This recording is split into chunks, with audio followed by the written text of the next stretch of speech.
My dear students and parents, this is Daniel and welcome back to our channel. Tamil Nadu Medical Counseling-ல prospectus-ல சில முக்கியமான changes அப்படிங்கிறது வந்திருக்கு.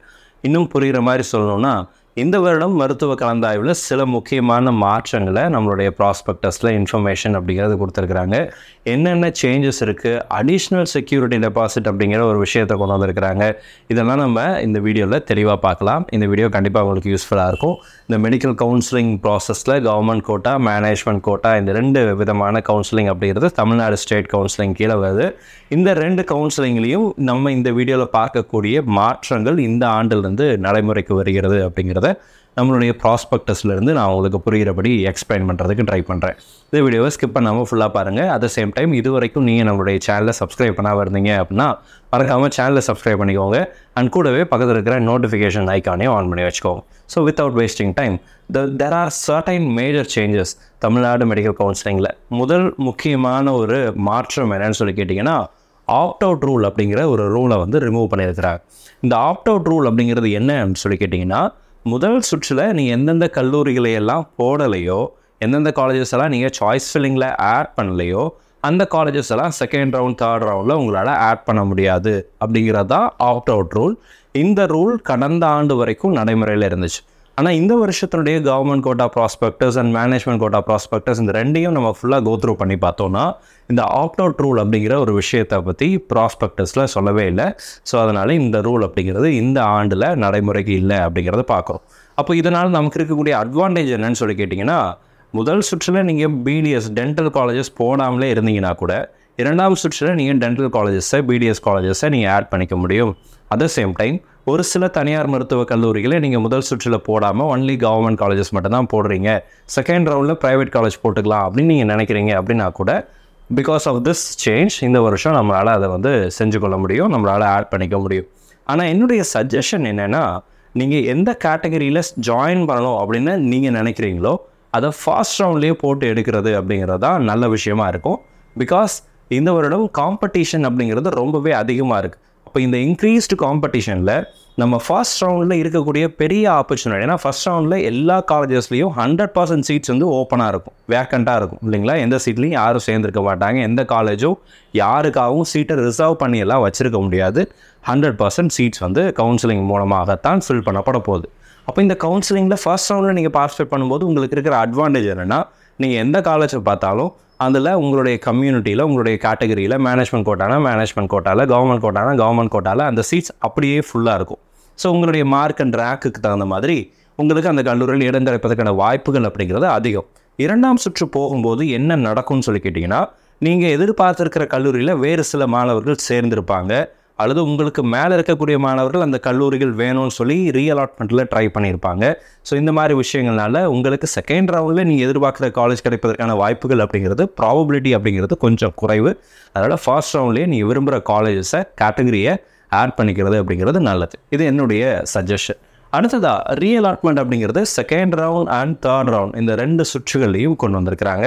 அப்போ இந்த ரீஅலாட்மெண்ட் அப்படிங்கிறது ரெண்டாவது ரவுண்டு மூணாவது ரவுண்டு வரைக்கும் போகும்போது இருக்கக்கூடிய அட்வான்டேஜ் என்னன்னு சொல்லி கேட்டிங்கன்னா, இந்த மெரிட்டோரியஸ் மாணவர்களுக்கு நல்லா படித்து நல்ல மார்க் வாங்கி அந்த ரேங்கின் அடிப்படையில் அந்தந்த மாணவர்கள் அவங்க விரும்பின காலேஜஸ்க்கு போவதற்கான வாய்ப்புகளை இந்த ரீஅலாட்மெண்ட் ப்ராசஸ் அப்படிங்கிறது ஏற்படுத்தி கொடுக்கும். கடந்த ஆண்டில் என்ன நடந்துச்சுன்னு சொல்லி கேட்டிங்கன்னா, செகண்ட் ரவுண்டுக்கு அப்புறம் ரீஅலாட்மெண்ட் அப்படிங்கிறது நடக்கலை. அப்போது எல்லா மாணவர்களும் ஏதாவது ஒரு கல்லூரியில் செகண்ட் ரவுண்டில் சேர்ந்தே ஆகணும் அப்படிங்கிறதுனால, அந்த கட்டாயம் இருந்ததுனால அவங்கவுங்க ஏதாவது ஒரு காலேஜில் கவர்மெண்ட் கோட்டாலேயோ அல்லது மேனேஜ்மெண்ட் கோட்டாலேயோ சேர்ந்துருப்பாங்க. இப்போ சேர்ந்ததுக்கப்புறம் அந்த சீட்டை ரிசைனும் பண்ண முடியாது. ரிசைன் பண்ணால் பெனால்ட்டிலாம் இருக்குது அப்படின்னு சொல்லி நம்மகிட்ட ரூல்ஸ் கொடுத்துருக்காங்க இல்லையா. 10 லட்ச ரூபா பெனால்ட்டி இந்த மாதிரி விஷயங்கள்லாம் இருக்கிறதுனால லிட்ரலி எந்த மாணவரும் சேர்ந்ததுக்கப்புறம் ரிசைன் பண்ண முடியாது. ரிஸ்க் எடுத்து நான் பெனால்ட்டியெல்லாம் கட்டி ரிசைன் பண்ணுறேன் அப்படின்னு நினைக்கக்கூடிய மாணவர்களுடைய மனப்பான்மை ரொம்ப கம்மியாக இருக்கும். அப்படி யாரும் ரிஸ்க் எடுக்க மாட்டாங்க. ஸோ அதனால் என்ன நடந்துச்சுன்னு சொல்லி கேட்டிங்கன்னா, தேர்ட் ரவுண்டில் ஒரு சில அரசு மருத்துவக் கல்லூரிகளிலும் ஒரு சில தனியார் மருத்துவக் கல்லூரிகளில் இருக்கக்கூடிய அரசு ஒதுக்கீட்டு இடங்களிலும் எம்பிபிஎஸ்சில் வேக்கன்சி அப்படிங்கிறது வந்துச்சு. இந்த சீட்டு மார்க்கில் கம்மியாக இருக்கக்கூடிய மாணவர்களுக்கு, அதாவது ஆல்ரெடி கவர்மெண்ட் கோட்டாவில் ஏதாவது ஒரு நல்ல காலேஜில் கடைசி காலேஜில் சேர்ந்துருப்பாங்கல்ல, அவங்கள விட கம்மியான மார்க் இருக்கக்கூடிய மாணவர்களுக்கு அந்த புதிய கல்லூரிகளை விட கொஞ்சம் முன்னாடி இருக்கக்கூடிய வேறு கல்லூரிகளில் அவங்களுக்கு இடம் கிடைப்பதற்கான வாய்ப்புகளை, சூழ்நிலையை இந்த ரூல் வர்றதுக்கு முன்னாடி லாஸ்ட் இயர் அந்த மாதிரி ஒரு சூழ்நிலை அப்படிங்கிறது நிலவுச்சு. ஸோ அந்த மாதிரியான ஒரு சந்தர்ப்பம் சூழ்நிலை இந்த ஆண்டில் நடக்காது. மாணவர்கள் அவங்களுடைய மெரிட்டோரியஸ் ரேங்கின் அடிப்படையில் முன்னாடி போவதற்கான வாய்ப்புகள் அப்படிங்கிறது ரீஅலாட்மெண்ட்டில் நடக்கும் சொல்லி பார்க்குறோம். So second round third round வரைக்கும் நமக்கு ரீஅலாட்மெண்ட் அப்படிங்கிறது நடக்கும். அடுத்த முக்கியமான சேஞ்ச் என்னன்னு சொல்லி கேட்டிங்கன்னா, fresh registrations R allowed in round 2 and round 3. இந்த ஃபர்ஸ்ட் ரவுண்ட் அப்படிங்கிறது வந்து இனிஷியல் ரிஜிஸ்ட்ரேஷன் முடிஞ்சு இந்த ஃப்ரெஷ் ரிஜிஸ்ட்ரேஷனையும் கவுன்சிலிங்கையும் போட்டு கன்ஃபியூஸ் பண்ணிக்காதீங்க. இப்போ போயிட்டுருக்கிற ரிஜிஸ்ட்ரேஷன் இந்த வீடியோவை நீங்கள் 9ஆம் தேதி காலையில் பார்க்குறீங்க. இன்னைக்கு சாயங்காலம் 5 மணியோட இந்த சாய்ஸ் ஃபில்லிங் ஆகஸ்ட் 9th அப்படிங்கிறதோட உங்களுடைய first initial registration Tamil Nadu medical கவுன்சிலுக்கு அஃபிஷியலாக க்ளோஸ் ஆகுது. அப்போது இந்த தேதிக்கு அப்புறம் இன்னைக்கு இந்த இதில் நீங்கள் ரிஜிஸ்டர் பண்ணல, இந்த இனிஷியல் ரிஜிஸ்ட்ரேஷன் நீங்கள் பண்ணலை அப்படின்னா ரேங்க் லிஸ்ட்டில் உங்கள் பெயர்கள் வராது. ரேங்க் லிஸ்ட்டில் பேர் வரலைன்னா நீங்கள் first round, second round, third round, fourth round எந்த ரவுண்ட்லையும் தமிழ்நாட்டில் உங்களால் பார்ட்டிசிபேட் பண்ண முடியாது. அதை நீங்கள் கன்ஃபியூஸ் பண்ணிக்கக்கூடாது. ஆனால் இந்த ஃப்ரெஷ் ரிஜிஸ்ட்ரேஷன் அப்படிங்கிறது என்னன்னு சொல்லி கேட்டிங்க அப்படின்னா, உங்களுக்கு நீங்கள் ஃபர்ஸ்ட் ரவுண்டில் ஒரு வேளை நீங்கள் பார்ட்டிசிபேட்டே பண்ணலனா கூட செகண்ட் ரவுண்டில் நீங்கள் புதுசாக என்ன பண்ணிக்கலாம் அப்படின்னா பார்ட்டிசிபேட் பண்ணிக்கலாம். செகண்ட் ரவுண்டில் ரிஜிஸ்ட்ரேஷன் பண்ணிவிட்டு நீங்கள் பார்ட்டிசிபேட். இந்த ரிஜிஸ்ட்ரேஷனுக்கும் இப்போ நம்ம பண்ணுற ரிஜிஸ்ட்ரேஷனுக்கும் கம்ப்ளீட்டாக வேறு ரிஜிஸ்ட்ரேஷன், சரிங்களா? இதில் வந்து ஆல்ரெடி உங்களுடைய ரேங்க்கில் நேமெல்லாம் வந்துடும். உங்களுடைய யூசர் ஐடி பாஸ்வேர்டெல்லாம் நீங்கள் ஆல்ரெடி செட் பண்ணி வச்சுருக்கிறீங்களா? இப்போ இந்த யூசர் ஐடி பாஸ்வேர்ட் போட்டு செகண்ட் ரவுண்டில் கூட நீங்கள் என்ன பண்ணிக்கலாம்னா ஃப்ரெஷ்ஷாக நீங்கள் வந்து ஜாயின் பண்ணிக்கலாம். ஆல் இண்டியா கோட்டாவில் இருக்கிறபடி ஆல் இண்டியா கோட்டாவில் first round, second round, third round வரைக்கும் ஃப்ரெஷ் ரிஜிஸ்ட்ரேஷன் இருக்கிறதை போல் தமிழ்நாட்டிலும் இந்த ஆண்டில் வந்து 2ஆம் மற்றும் 3ஆம் சுற்றுகளில் கூட அந்த ஃப்ரெஷ் ரிஜிஸ்ட்ரேஷன் அப்படிங்கிறத அலோவ் பண்ணியிருக்கிறாங்க. ஆனால் இனிஷியல் ரிஜிஸ்ட்ரேஷன் கம்பல்சரி. இதில் ரேங்க் லிஸ்ட்டில் உங்கள் பேர் வந்தால் தான் நீங்கள் கவுன்சிலிங்கில் பார்ட்டிசிபேட் பண்ண முடியும். ரேங்க் லிஸ்ட்டில் பேர் வருதா வரலையாங்கிறத நம்ம தான் வெரிஃபை பண்ணணும். எந்த தவறுகளும் இல்லாத பட்சத்தில் 99% எல்லா மாணவருடைய பேரும் ரேங்க் லிஸ்ட்டில் வந்துடும். ஸோ அந்த ரேங்க் லிஸ்ட் வரும்போது உங்களுடைய பேர்கள் இருக்கா அப்படிங்கிறத செக் பண்ணி பார்த்துக்கோங்க. அடுத்த முக்கியமான சேஞ்ச் என்னன்னு சொல்லி கேட்டிங்க அப்படின்னா, free exit in round 1 and round 2. Second round வரைக்கும் ஃப்ரீ எக்ஸிட் அப்படிங்கிற ஒரு ஆப்ஷனை கொடுத்துருக்குறாங்க. ஸோ ரெசிக்னேஷன் இன் ரவுண்ட் 2 பியாண்ட் ஸ்டிப்புலேட்டட் டேட், இதை வந்து ஒரு செப்பரேட் ஒரு நோட்டிஃபிகேஷனே கொடுத்து என்ன பண்ணாங்க அப்படின்னா எக்ஸ்பிளைன் பண்ணியிருந்தாங்க இல்லையா? ஒரு செப்பரேட் அடிஷ்னல் நோட்டிஃபிகேஷன் வந்து தமிழ்நாடு மெடிக்கல் சர்டிஃபிகேட் கமிட்டியில் வந்து செகண்ட் ரவுண்டில் ஒரு கட் ஆஃப் டேட் அப்படிங்கிறத கொடுப்பாங்க. அந்த கட் ஆஃப் டேட்டை தாண்டி நம்மளால் என்ன பண்ண முடியாது அப்படின்னா ரிசைன் பண்ண முடியாது. அப்போ அந்த கட் ஆஃப் டேட் வரைக்கும் நமக்கு வந்து அந்த டைம் அப்படிங்கிறது இருக்குது. they will be allowed for free exit, meaning there will be no forfeiture of the date. So இந்த இடத்துல பாருங்கள், join institution before the stipulated resignation date. இந்த ஸ்டிப்புலேட்டட் ரெசிக்னேஷன் டேட் அப்படிங்கிற ஒரு டேட்டை வந்து இன்ஃபார்ம் பண்ணுவாங்க. அந்த டேட்டுக்கு முன்னாடி நம்ம என்ன பண்ணிக்கலாம் அப்படின்னா விருப்பப்பட்டால் ரிசைன் பண்ணுறதுனா ரிசைன் பண்ணிக்கலாம். But literally speaking, practically speaking, உங்களுக்கு ஒரு காலேஜ் கிடச்சிருச்சு அப்படின்னா அந்த காலேஜில் சேர்ந்துடுறது நல்லது. அந்த காலேஜை ரிசைன் பண்ணிவிட்டு ஃபஸ்ட் ரவுண்ட் சீட்டை விட்டுட்டு ஃப்ரீ எக்ஸிட் விட்டுட்டு செகண்ட் ரவுண்டில் ஒரு காலேஜ் கிடச்சிரும், நல்ல காலேஜ் கிடச்சிரும் அப்படின்ற நம்பிக்கையில் போகிறது அப்படிங்கிறது வந்து கொஞ்சம் கஷ்டமான விஷயம். கிணத்துக்குள்ளே குண்டூசியை போட்டு தேடி எடுக்கிற மாதிரியான கதையாக சூழ்நிலையாக மாறிடும். ஸோ அதனால் ரிஸ்க் எடுக்கிறது அப்படிங்கிறது வந்து கொஞ்சம் யோசித்து பண்ணுங்கள். இது ரொம்ப ரொம்ப ரிஸ்கியான ஜாப். ஃப்ரீ எக்ஸிட்டில் கிடைச்ச சீட்டை விட்டுட்டு செகண்ட் ரவுண்டில் சீட்டு கிடைக்காம போன நிறைய மாணவர்களை நம்ம பார்த்துருக்குறோம். பிகாஸ் செகண்ட் ரவுண்ட் அப்படிங்கிறது you need the grace of God. And again உங்களுக்கு மேலே இருக்கக்கூடிய மாணவர்களுடைய மனப்பான்மையை பொறுத்து தான் உங்களுக்கு சீட்டு கிடைக்குமா கிடைக்காதா அப்படிங்கிறதெல்லாம் இருக்குது. ஃபஸ்ட் ரவுண்டில் 100% சீட்ஸ் அலாட் ஆகிடும், சரிங்களா? ஃபஸ்ட் ரவுண்டில் கவர்மெண்ட் காலேஜஸில் 100% சீட் அலாட் ஆகிடும். Government quota in private medical காலேஜஸில் 100% சீட்ஸ் அலாட் ஆகிடும். மேனேஜ்மெண்ட் கோட்டாலையும் 100% சீட்ஸ் அப்படிங்கிறது அலாட் ஆகிடும். என்ஆர்ஏல வேணால் ஒரு சில காலேஜஸில் மட்டும்தான் சீட் அலாட் ஆகிருக்கும், மற்ற கல்லூரிகளில் சீட்ஸ் இருக்கலாம். பிடிஎஸில் கவர்மெண்ட் கோட்டா அண்ட் மேனேஜ்மெண்ட் கோட்டாவில் சில வேகன்சிஸ் அப்படிங்கிறது இருக்கும். இதுதான் கடந்த ஆண்டுகளில் நம்ம பார்த்துட்டு வர ட்ரெண்டு.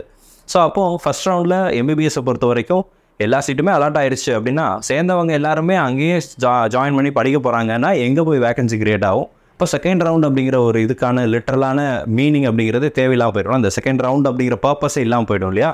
ஸோ அதனால் ரீஅலாட்மெண்ட் அப்படிங்கிறது மட்டும்தான் செகண்ட் ரவுண்டில் பெரும்பாலும் நடக்கும். ஆல் இண்டியா கோட்டாவில் சீட்டு கிடச்சி நம்ம மாணவர்கள் யாராவது போனாங்கன்னா தான் செகண்ட் ரவுண்டுக்கு வேக்கன்சி அப்படிங்கிறது வந்து கிரியேட் ஆகும். அல்லது எனக்கு எம்பிபிஎஸ் வேண்டாம், நான் வந்து வேறு கோர்ஸ் போகிறேன் அப்படின்னு போகக்கூடிய மாணவர்கள், ரிப்பீட் பண்ணுறேன் அப்படின்னு சொல்லக்கூடிய மாணவர்கள், அவங்களுடைய இடங்கள் வேக்கன்சியாக க்ரியேட் ஆகும். ஸோ அப்போ வேக்கன்சி செகண்ட் ரவுண்டில் ரொம்ப கம்மியாக தான் வரும், லிமிட்டடாக தான் வரும். ஸோ பார்க்கலாம் இந்த வருஷம் எப்படி வருதுன்னு பார்க்கலாம். அதனால் ஃபஸ்ட் ரவுண்டில் சீட்டு கிடச்சிருச்சுன்னா ஜாயின் பண்ணிவிட்டு ரீஅலாட்மெண்ட் ட்ரை பண்ணுங்கள். செகண்ட் ரவுண்டில் சீட்டு கிடச்சி தேர்ட் ரவுண்ட் வரைக்குமே நீங்கள் ரீஅலாட்மெண்ட் அப்படிங்கிறத ட்ரை பண்ணலாம். பட் ஃப்ரீ எக்ஸிட் அப்படிங்கிற ஆப்ஷனை சூஸ் பண்ணுறதுக்கு முன்னாடி ஒரு தடவைக்கு 100 தடவை நல்லா யோசித்து முடிவிடுங்க. உங்கள் வீட்டில் ஒருத்தரை நான் சொல்கிறேன், நல்லா யோசித்து முடிவிடுங்க. ஸோ அடுத்த முக்கியமான விஷயம் என்னென்னு சொல்லி கேட்டிங்க அப்படின்னா அடிஷ்னல் செக்யூரிட்டி டெபாசிட். இந்த அடிஷ்னல் செக்யூரிட்டி டெபாசிட் ஸ்ட்ரே ரவுண்டில் நீங்கள் பார்ட்டிசிபேட் பண்ணக்கூடிய மாணவர்களாக இருக்கிறீங்க அப்படின்னா இந்த அடிஷ்னல் செக்யூரிட்டி டெபாசிட் அப்படிங்கிறது வருது. ஸோ எதுன்னு சொல்லி பாருங்களேன். உங்களுக்கு பாருங்கள், the candidate should pay an additional security deposit of 5 lakhs. 5 lakhs for MBBS and 2 lakhs for BDS courses for participating in the stray round or subsequent round via online bank payment portal, which is non-refundable. இந்த அமௌண்ட்டுங்கிறது non-refundable amount. In case the candidate after allotment does not join the course, this அப்படிங்கிறது சொல்லியிருக்கிறாங்க. ஓகேங்களா, அதாவது சீட்டு கிடச்சிடும். Stay round அப்படிங்கிறது கடைசி round இல்லைங்களா, 4th round, கடைசி சுற்று. இந்த கடைசி சுற்றில் ஒரு காலேஜ் அலாட் ஆனதுக்கப்புறம் அந்த காலேஜ் அந்த சீட் எனக்கு வேண்டாம் அப்படின்னு நீங்கள் சொல்லி ரிப்பீட் பண்ண நீங்கள் போயிடுவீங்க. ஆனால் அந்த சீட்டு கிடச்சா போதும்னு சொல்லி வெயிட் பண்ணிட்டு இருக்கக்கூடிய வேறு யாரோ ஒரு மாணவருடைய வாய்ப்பை தட்டி பறிக்கிறதா தானே அது இருக்கும். அதனால் இந்த மாதிரியான ரூல்ஸை கொண்டு இருக்கிறாங்க. உண்மையாகவே இதை நம்ம வரவேற்கிறோம். Because this has to be done. இது வந்து சீட் பிளாக்கிங் அப்படிங்கிற ஒரு விஷயத்தை வந்து பெரிய அளவில் கண்ட்ரோல் பண்ணும். இந்த சீட் பிளாக்கிங் அப்படிங்கிறது வந்து இந்த ஆண்டு கொஞ்சம் அதிகமாகவே இருக்கும். Because of the reallotment, second round, third round வரைக்கும் ரீஅலாட்மெண்ட் இருக்குது அப்படிங்கிறதுனால பிளாக் ஆகிட்டே இருக்கும்னு நினைக்கிறேன். எஸ்பெஷலி இந்த கவர்மெண்ட் கோட்டா அண்ட் அகைன் இந்த மேனேஜ்மெண்ட் கோட்டாலையும் சீட் பிளாக்கிங் அப்படிங்கிறது கொஞ்சம் இருக்கும். ஏன்னா இந்த சீட்டை விடலாம், செகண்ட் ரவுண்ட்லேயும் ஃப்ரீ எக்ஸிட் இருக்குது அப்படிங்கிறதுனால செகண்ட் ரவுண்ட் வரைக்கும் ஒரு பெரிய கன்ஃபியூஷன்ஸ் அப்படிங்கிறது இருக்கும். ஒரு மாணவருக்கு 2 இடத்துல சீட் அலாட் ஆகும். ஆல் இண்டியா கோட்டாலையும் ஒரு பார்ட்டிசிபேட் பண்ணுவார், டீம்டு யூனிவர்சிட்டி கிடைக்கும். தமிழ்நாட்டிலையும் மேனேஜ்மெண்ட் கோட்டாவில் என்ஆர்ஐயில் வேறு ஏதாவது ஒரு சீட் வாங்கி வச்சிருப்பாரு. ஸோ இந்த 2ல் எதை ஜாயின் பண்ணலாம் அப்படிங்கிறத சூஸ் பண்ணுறதுலேயே ஃபர்ஸ்ட் ரவுண்ட் செகண்ட் ரவுண்ட் ஓடி போயிடும். இதுக்கு முன்னாடி வரைக்கும் ஃபர்ஸ்ட் ரவுண்டில் எல்லா இதுவும் முடிஞ்சிடும். செகண்ட் ரவுண்டில் வெரி ஃபியூ அலாட்மெண்ட்ஸ் அப்படிங்கிறதா நடக்கும். ஸோ அதனால் கொஞ்சம் பீஸ்ஃபுல்லாக போயிட்டு இருந்துச்சு. ஸோ இந்த ஆண்டு எப்படி நடக்க போகுது, என்ன விஷயம் நம்ம காத்திருக்கு அப்படிங்கிறத பொறுத்து இருந்தால் பார்க்கணும். கவுன்சிலிங் ப்ராசஸ் ஃபுல்லாக நம்ம வந்து எக்ஸ்பிளைன் பண்ணி வீடியோ போடுவோம். நம்ம வீடியோஸ் அப்படிங்கிறது உங்களுக்கு கண்டிப்பாக யூஸ்ஃபுல்லாக இருக்கும். பட் இந்த செக்யூரிட்டி டெபாசிட்டுங்கிறது நான் ரீஃபண்டபிள். உங்களுடைய டியூஷன் ஃபீஸில் உங்களுக்கு சீட் அலண்ட் ஆகிடுச்சு, நீங்கள் ஜாயின் பண்ணிட்டீங்க அப்படின்னா டியூஷன் ஃபீஸில் வந்து உங்களுக்கு என்ன பண்ணிடுவாங்க அப்படின்னா அட்ஜஸ்ட் பண்ணுவாங்க. அல்லது அந்த உங்களுக்கு சீட் கிடச்சி நீங்கள் ஜாயின் பண்ணிட்டீங்கன்னா ரீஃபண்ட் பண்ணி, இன்கேஸ் நீங்கள் சேரலை அப்படின்னா இந்த அமௌண்ட் வந்து உங்களுக்கு ரீஃபண்ட் பண்ண மாட்டாங்க.